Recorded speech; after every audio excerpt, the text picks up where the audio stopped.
જૂના જનસંઘના એક કાર્યકર કે જે બહુ ઓછા જાણીતા હતા એવા રાજેન્દ્ર ચાવડાને ટિકિટ આપી અને નીતિન પટેલને મોટો ઝટકો આપી દીધો છે. કડી વિધાનસભા પેટા ચૂંટણીમાં ભારતીય જનતા પાર્ટીએ ફરી એક વખત દિગ્ગજ નેતા નીતિન પટેલને મોટો ઝટકો આપ્યો છે. નીતિન પટેલને અત્યાર સુધીમાં ભાજપ અનેક વખત ઝટકા આપી ચૂક્યું છે, પરંતુ આ વખતે એવું લાગતું હતું કે કડી વિધાનસભાની અંદર નીતિન પટેલનો હાથ ઉપર રહેશે, પરંતુ એવું બન્યું નથી. તો આના વિશે તમારી સાથે વાત કરીશ. મારું નામ રાજેશ શાહ છે અને તમે જોઈ રહ્યા છો ગુજરાતના સૌથી મોટા ડિજિટલ ન્યૂઝ પ્લેટફોર્મ ખબરછે.com. મહેસાણા જિલ્લાના કડી વિધાનસભામાં કરશનભાઈ સોલંકીનું અવસાન થયું હતું. ગુજરાત વિધાનસભા 2022ની ચૂંટણીમાં કરશન પટેલ ધારાસભ્ય બન્યા હતા, પરંતુ એમનું નિધન થયું એટલે એ જગ્યા ખાલી પડી હતી. હવે ચૂંટણી પંચે 19 જૂનના દિવસે ચૂંટણીની તારીખ જાહેર કરી અને 23મી તારીખે મતગણતરી થવાની છે.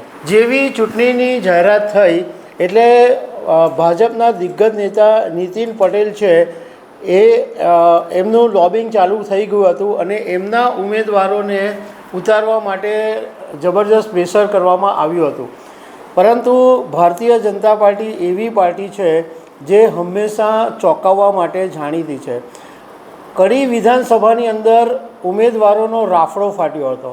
લગભગ 70 જેટલા ઉમેદવારોએ દાવેદારી કરી હતી કે અમને કડી વિધાનસભાની ચૂંટણી પર ટિકિટ જોઈએ છે. નીતિન પટેલ અને વિનોદ પટેલ કડી વિધાનસભામાં કડી વિસ્તારમાં છે, એમણે પોતપોતાના ઉમેદવારો માટે લોબિંગ શરૂ કર્યું હતું, પરંતુ ભારતીય જનતા પાર્ટીએ જૂના જનસંઘના એક કાર્યકર કે જે બહુ ઓછા જાણીતા હતા એવા રાજેન્દ્ર ચાવડાને ટિકિટ આપી અને નીતિન પટેલને મોટો ઝટકો આપી દીધો છે.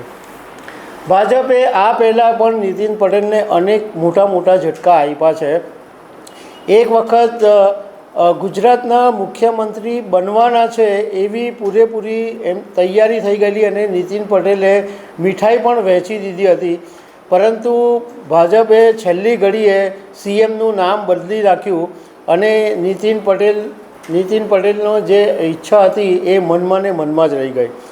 એ પછી જ્યારે વિધાનસભાની ચૂંટણી આવી તો વિધાનસભાની ચૂંટણી પહેલાં પણ ભાજપે નીતિન પટેલને કહી દીધું કે એક લેટર લખીને તૈયાર રાખો કે અમે ચૂંટણી લડવાના નથી. એટલે નીતિન પટેલે વિધાનસભાની ચૂંટણી પણ લડવાનું ટાળવું પડ્યું અને રાજીનામા એટલે એક પત્ર લખવો પડ્યો કે અમે વિધાનસભાની ચૂંટણી લડવાના નથી. એ પછી લોકસભામાં પણ નીતિન પટેલે દાવેદારી કરી હતી, પરંતુ એમને ના પાડી દેવામાં આવી કે તમારે આની અંદર ઉતારવાનું નથી. તો એ રીતે પણ નીતિન પટેલને ઝટકો પડ્યો. કડી વિધાનસભામાં નીતિન પટેલનું વર્ચસ્વ જબરજસ્ત છે, કારણ કે આ બેઠક ઉપરથી પોતે વિધાનસભા જીત્યા છે અને આ બેઠક જ્યારે બદલાઈ અને આ બેઠક અનુસૂચિત જાતિ SC માટે અનામત થઈ એ પછી નીતિન પટેલે એમની બેઠક બદલવી પડી અને એ પછી એમણે મહેસાણાથી ચૂંટણી લડવી પડી અને નાયબ મુખ્યમંત્રી બન્યા અને ગુજરાત સરકારની અંદર મંત્રી પણ બન્યા. પરંતુ આ વખતે જે 70 ઉમેદવારો હતા એમાંથી કેટલાક ઉમેદવારો માટે નીતિન પટેલ અને વિનોદ પટેલ ભાજપના નેતાઓ છે એમણે જબરજસ્ત લોબિંગ કર્યું, પરંતુ બધાને સાઈડ પર મૂકી અને ભાજપે રાજેન્દ્ર ચાવડાને ટિકિટ આપી. હવે આ રાજેન્દ્ર ચાવડા છે એ બહુ જૂના ભાજપની સાથે સંકળાયેલા છે અને પોતે 65 વર્ષના છે અને 1985માં તેઓ છેલ્લી ચૂંટણી લડેલા અને કોંગ્રેસના ઉમેદવાર માનસી જાદવની સામે હારી ગયેલા. હવે ફરીથી 40 વર્ષ પછી રાજેન્દ્ર ચાવડા સક્રિય રાજકારણની અંદર આવ્યા છે. 1981થી 1986 સુધી આ રાજેન્દ્ર ચાવડા તાલુકા પંચાયત જોટાણા બેઠક ઉપરથી ભાજપના સભ્ય હતા અને તેઓ અર્થશાસ્ત્રની અંદર ગ્રેજ્યુએટ થયેલા છે અને ગુજરાત અનુસૂચિત જાતિ વિકાસ કોર્પોરેશનના ડિરેક્ટર સહિત ભાજપના વિવિધ હોદ્દા એમણે ભોગવ્યા છે. એમણે જે હમણાં ફોર્મ ભર્યું એમાં જે નોટિફિકેશનની અંદર જે વિગતો લખી છે એમાં એમની પાસે નથી કોઈ કાર કે નથી કોઈ જમીન, 10 લાખની એમની પાસે પ્રોપર્ટી છે.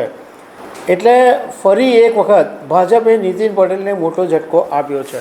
તો દર્શક મિત્રો આવી અનેક વાતો સાથે અમે તમને મળતા રહીશું. Thank you very much.